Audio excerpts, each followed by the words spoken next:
13వ కీర్తనలోకి వస్తున్నాము. ఈ కీర్తనలో దావీదు మానసికంగా ఎంతో కృంగిపోయి ఉన్నాడు.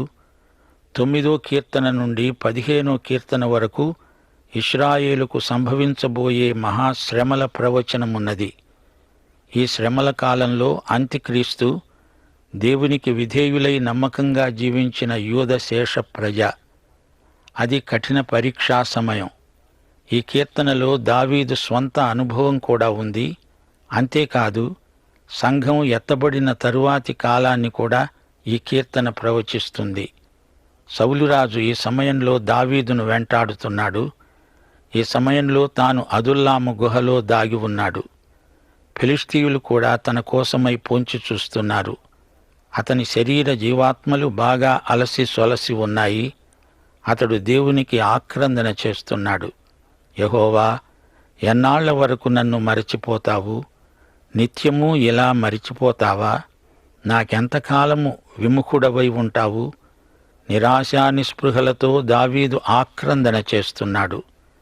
దేవుడు తనను విడిచిపెట్టాడని భ్రాంతి చెందుతూ ఈ మాట అన్నాడు. దావీదు నిట్టూర్పు ఈ మాటలలో మనము వినగలం. పలు విధాల శ్రమలు అతణ్ణి చుట్టుముట్టాయి. దేవుని యందు నిరీక్షణ ఉంచాడు. గాని ప్రతికూల పరిస్థితులు దాపురించాయి. ఎంతవరకు నా మనసులో నేను చింతిస్తాను? ఎంతవరకు నా హృదయంలో నేను దుఃఖాక్రాంతుడనై ఉంటాను? ఎంతవరకు నా శత్రువు నా మీద తనను హెచ్చించుకుంటాడు?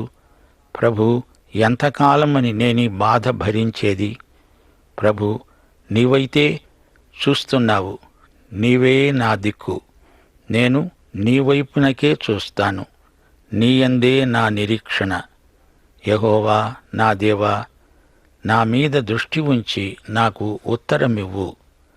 నేను మరణనిద్ర నొందకుండా వాణ్ణి గెలిచాను అని నా శత్రువు చెప్పకుండా, నేను తూలిపోయి ఉండగా నా విరోధులు హర్షించకుండా నా కన్నులకు వెలుగివ్వు. నేనైతే నీ కృపయందు నమ్మిక ఉంచాను. నీ రక్షణ విషయమై నా హృదయము హర్షిస్తున్నది. యెహోవా నాకు మహోపకారములు చేశాడు. నేనాయనను కీర్తిస్తాను. శత్రువుకు నన్ను అప్పగించకు దేవా, శత్రువుది పైచేయి కాకూడదు అంటూ దావీదు తన విశ్వాసాన్ని ప్రకటిస్తున్నాడు. నా స్వశక్తి ఎందుకు కొరగానిది అని దావీదు ఒప్పుకుంటున్నాడు. తన జాగ్రత్తలో తాను ఉన్నా దేవుని కాపుదల లేనిదే అంతా వృధా. తన రక్షణ సంరక్షణ అంతా దేవుడే. ప్రియ శ్రోతలు, గ్రహించండి. సర్వకాల సర్వావస్థల్లో దేవుణ్ణి స్తుతించటం అభ్యసించండి. ఎవరినైనా ఎట్టి పరిస్థితిలోనైనా దేవుడు కాపాడగలడు, రక్షించగలడు, సంరక్షించగలడు. నిద్రపోవటానికి కూడా భయపడిన దావీదు దేవుని యందు భద్రతాభావాన్ని అలవర్చుకున్నాడు. దేవునికి స్తోత్రం. మహాశ్రమల మధ్యలో, ఇబ్బందుల కొలిమిలో కూడా దేవునికి స్తుతులర్పించగలం అంటూ ఈ కీర్తన మనకు వేనోళ్ల ప్రబోధం చేస్తున్నది. ముగింపులో ఓ చిన్న దృష్టాంతం వినండి. అతడొక దైవ సేవకుడు. అతని భార్య, అతడు నమ్మకంగా దైవ సేవ చేస్తున్నారు. వారికి ఒక చిన్నారి పాప.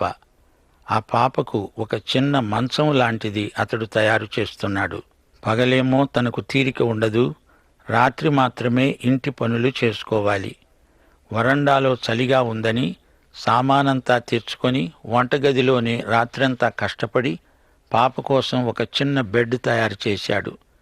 భార్య వచ్చి పాపను దానిమీద పడుకోబెట్టి చూచి ఎంతో సంతోషించింది. అయితే తయారైన ఆ బెడ్ను బయటికి తేవడానికి వీలు కాలేదు. వాకిలి చిన్నది. బెడ్డు 5-6 సెంటీమీటర్లు ఎక్కువ వెడల్పుంది. వాకిలి పట్టదు. భార్యాభర్తలిరువురూ ఎంతో నిరుత్సాహం చెందారు. చూచారా శ్రోతలు, మన స్వప్రయత్నంతో ఎంత ప్రయాసపడినా పరలోకంలో ప్రవేశించలేము. దేవుని కృప కావాలి, అంతే. తీతు పత్రిక 3వ అధ్యాయం 5వ వచనం, మనము నీతిని అనుసరించి చేసిన క్రియల మూలముగా కాక తన కనికరము చొప్పుననే ఆయన మనలను రక్షించాడు. దేవునికి స్తోత్రం. పాఠం సమాప్తం.